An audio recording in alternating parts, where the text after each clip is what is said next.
নমস্কার বন্ধুরা, welcome to পায়েলের রান্নাঘর। আমি আজকে একটা ইউনিক রেসিপি নিয়ে চলে এসেছি। সেটা হলো মোরলা মাছের পাতুরি। চলুন তাহলে রেসিপিটা দেখা যাক। আমি এখানে মোরলা মাছ নিয়েছি। এরপর নিয়েছি একটা বড় সাইজের পেঁয়াজ কুচিয়ে, কিছুটা কাঁচা লঙ্কা আর একটা টমেটো।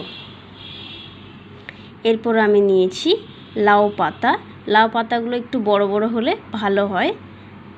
আমার এখানে যেরম পেয়েছি নিয়েছি। এরপর আমি 1 চামচ সাদা সর্ষে, হাফ চামচ কালো সর্ষে আর একটুখানি নুন দিয়ে এটাকে পেস্ট করে নেব। সর্ষেটাকে ভালো করে পেস্ট করে নিয়েছি। এরপরে নিয়ে নিলাম মোরলা মাছটা, দিয়ে দেবো পরিমাণ মতো হলুদ, এরপর দিয়ে দেবো স্বাদ মতো নুন,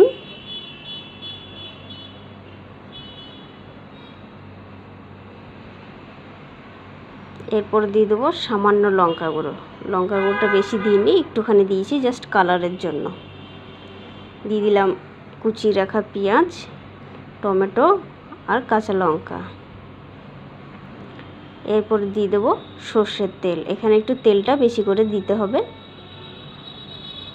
তারপর দিয়ে দিলাম যে সর্ষেটা বেটে রেখেছিলাম সেটা। এরপরে ভালো করে মাখিয়ে নেব। অনেকক্ষণ ধরে ভালো করে মাখিয়ে নিতে হবে।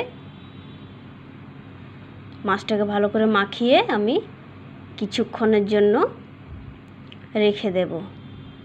মাছটা ম্যারিনেট হয়ে যাবে।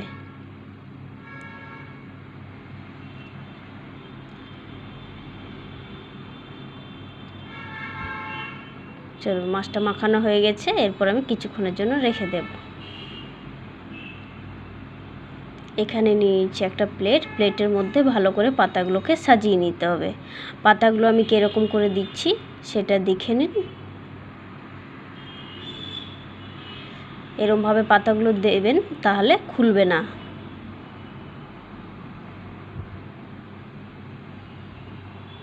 সব দিয়ে ভালো করে পাতাগুলো দিয়ে দিতে হবে ছড়িয়ে।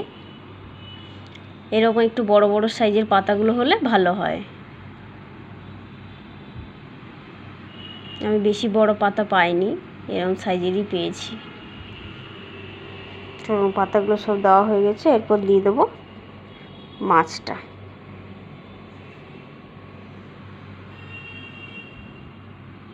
এখানে মাছটা ভালো করে দিয়ে দিতে হবে চারিদিকে ছড়িয়ে। দেখুন, মাছটা আমি দিয়ে দিয়েছি পুরো। আপনারা চাইলে এখানে একটু সর্ষের তেল দিয়ে দিতে পারেন ওপর থেকে। এবারে ভালো করে আমি ওপর থেকে পাতা দিয়ে প্যাকিং করে দেব।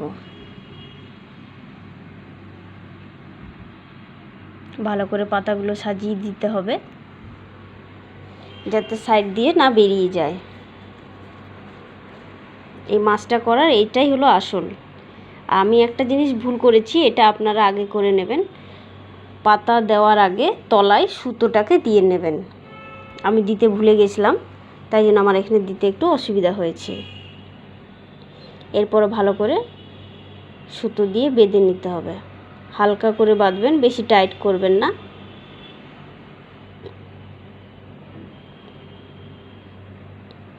ভালো করে গুছিয়ে আমি বেঁধে নেব এটাকে।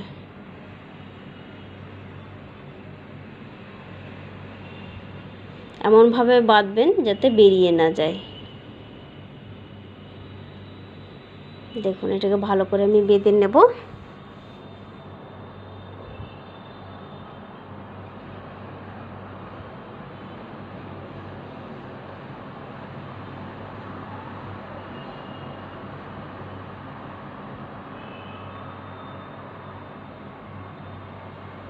দেখুন, এটাকে আমার বাঁধা হয়ে গেছে। এইভাবে আপনারাও ভালো করে বেঁধে নেবেন যাতে সাইড দিকে না বেরোয়। এই দেখুন কি সুন্দর বাঁধা হয়ে গেছে। এরপর আমি এটাকে ভাপিয়ে নেব। এখানে আমি চাপিয়ে নিচ্ছি তাওয়াতে দিয়ে দেবো একটু ফয়েল প্যাক। এটা তাওয়ার উপরে দেবেন না, না হলে পুড়ে যাবে পুরো। আমি এখানে একটা ফয়েল প্যাক দিয়ে তারপরে মাছটাকে দেব, তাহলে খুব সুন্দর হবে। এরপর আমি এটাকে কিছুক্ষণের জন্য ঢাকা দিয়ে দেব। আমি এটা 15 মিনিটের জন্য ঢাকা দিয়ে রেখে দিয়েছিলাম। এই দেখুন এক সাইডটা পুরো হয়ে গেছে। এরপরে মাছটাকে ভালো করে উল্টে নিতে হবে। এইটা একটু ভীষণ সাবধানে করতে হয়। আমি একটু সাবধানে ভালো করে খুলে আবার উল্টো সাইডটা দিয়ে দেব।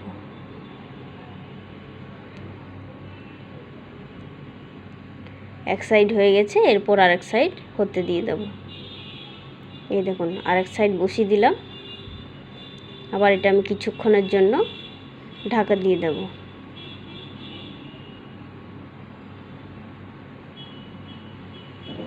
কিছুক্ষণ পর ফিরে চলে এসেছি। এই দেখুন মাছটাকে আমার খুলে দেখে নেব।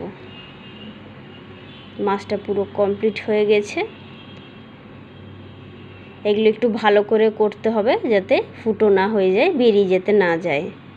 চলুন মাছটাকে আমি ভালো করে নামিয়ে নিই। এই দেখুন এই দিকটা কি সুন্দর হয়ে গেছে। মাছটা হয়ে গেছে, এরপর আমি নামিয়ে নেব। মাছটা নামিয়ে নিয়েছি। এরপর আমি সুতোগুলোকে ভালো করে কেটে ফেলে দেব।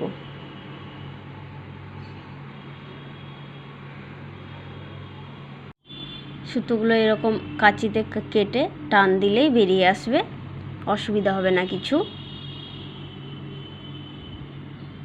দেখুন সুতোগুলো ফেলে দিয়েছি। এরপর আমি মাছটা খুলে দেখে নেব। দেখুন দারুণ হয়েছে মাছটা, কালারটা কি সুন্দর লাগছে, গন্ধটা তো অসাধারণ বেরোচ্ছিল। পাতুরির গন্ধ তো এমনিতেই দারুণ হয়। দেখুন দারুণ হয়েছে। রেসিপিটা ভালো লাগলে কমেন্ট করে জানাবেন, লাইক করে দেবেন, ভিডিওটাকে শেয়ার করে দেবেন, আর আমার চ্যানেলটাকে সাবস্ক্রাইব করে দেবেন। একবার করে খেয়ে দেখুন, দারুণ লাগবে খেতে। চলুন টাটা বাই বাই, আসছি পরে।